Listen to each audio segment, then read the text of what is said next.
Here's a question I get asked all the time. Why do so many wealthy people buy large amounts of life insurance when they clearly, or at least ostensibly, don't need it?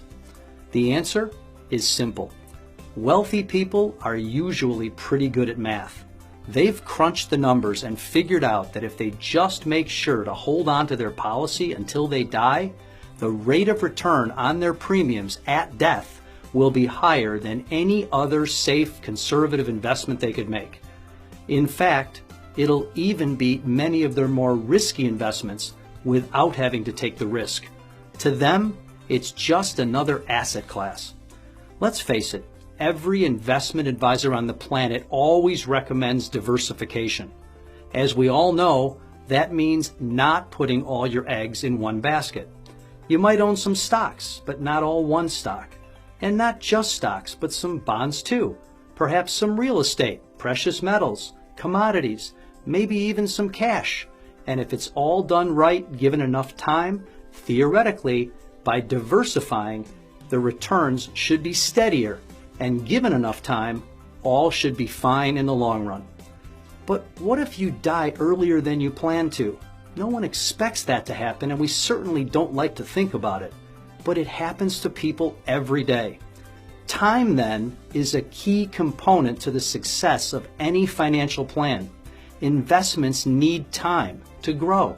Your portfolio is probably diversified to protect against a whole raft of risks, many of which will never come to pass.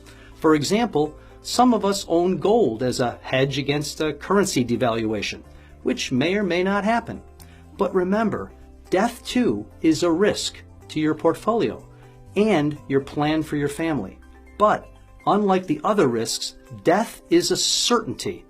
Doesn't it make sense to diversify your portfolio against the possibility that you might die early? I call this time diversification. The fact is, if you die young, there's simply no asset class that'll even come close to outperforming a life insurance policy.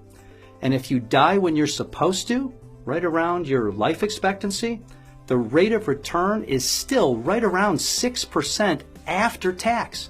That's an 8 to 12% pre-tax equivalent depending on your tax bracket, which beats virtually every other safe investment on the planet.